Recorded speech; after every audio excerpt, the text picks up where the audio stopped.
Isang mapagpalang araw sa ating lahat. Ako po si Zarina Espaloma at ngayon lalahad ko ang tutunan para sa daily devotion na pinamagatang Live a Life of Holiness. So yung scripture po natin ngayon is John chapter 2 verses 13 to 21 and sinasabi po dito na Jesus answered them, "Destroy this temple and I will raise it again in 3 days." They replied, "It has taken 46 years to build this temple and you are going to raise it in 3 days." But the temple he had spoken of was his body.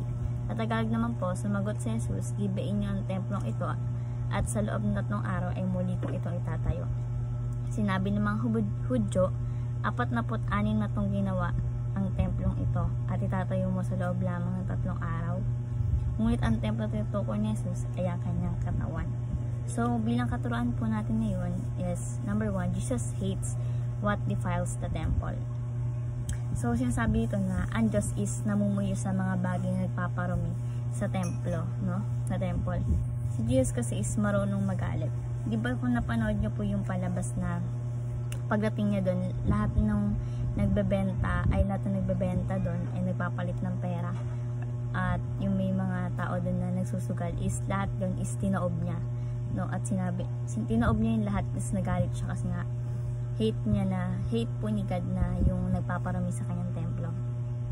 Number 2 is the temple points to the body of Christ.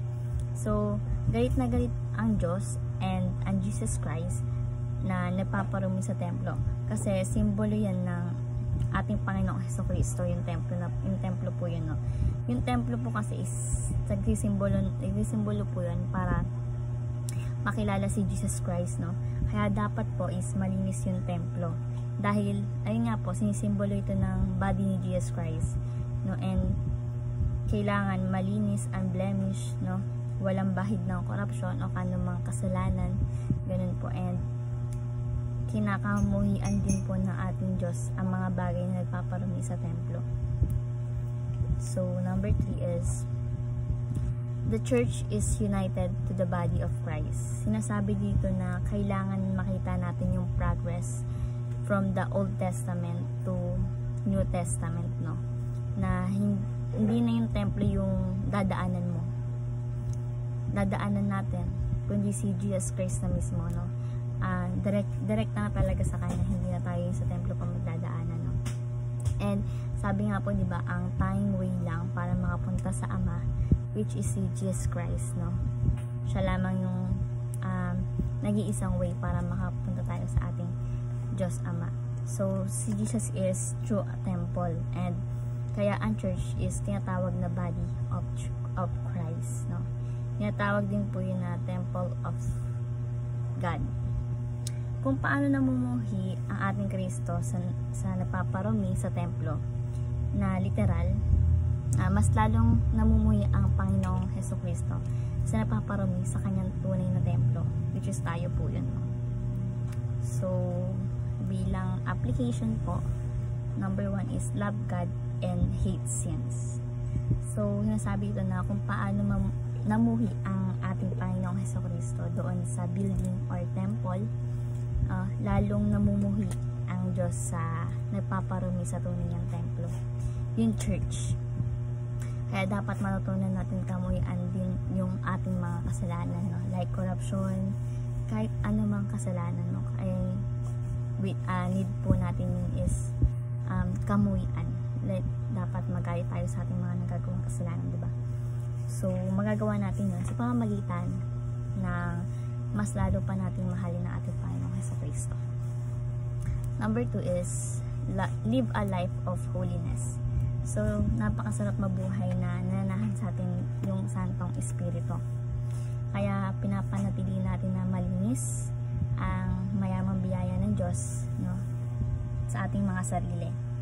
And tayo ang templo ng ating Panginoon. So, hindi na tayo gumagawa ng bagay na nagpaparumi sa atin. Diba? So, yung bagay na nagpaparumi sa atin, like kapag kumakapit tayo sa patalim, diba? Ganun po yung sinasabi ito. And nararapat lang na mamuhay tayo ng mayroong kabanalan. So, number 3, lastly, is long for the presence of God. Sa atin po kasi mga Christian, hindi na umaalis ang Santong Espiritu, no? So talagang nananahan na po talaga siya sa atin, and yun na yung selyo na tayo ay pagmamayari na ng ating Panginoon. Si God lang yung nagmamayari sa atin, wala nang iba. And dahil sa mga ginagawa nating kasalanan, minsan, di ba hindi natin nararamdaman yun si Lord, ang Lord sa buhay natin. So, ang Santong Espiritu sa atin, di ba, hindi na natin minsan nararamdaman. Kasi daw po, yung kasalanan is paulit-ulit natin ginagawa. No, kumbaga, kinaugalian na natin siya.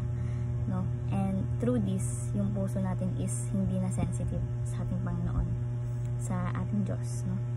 So, sa ganitong pagkakataon, kailangan natin, we have to long the presence of God. No?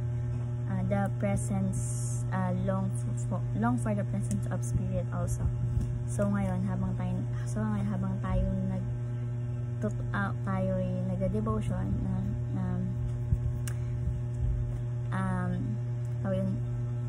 nag-praise ang salita ng ating Panginoon na kanyang balita, hingin natin ng kanyang presensya, no, para mas lalo pa tayong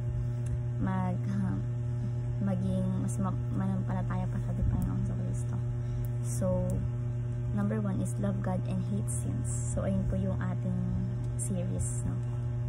O yung ating pag-aaralan talaga. And number 2 is live a life of holiness and long for the presence of God. So ayun naman po ang natutunan sa daily devotion na way ma-share natin sa iba at ma-apply sa ating buhay. Thank you po sa pakikinig at God bless po sa ating lahat.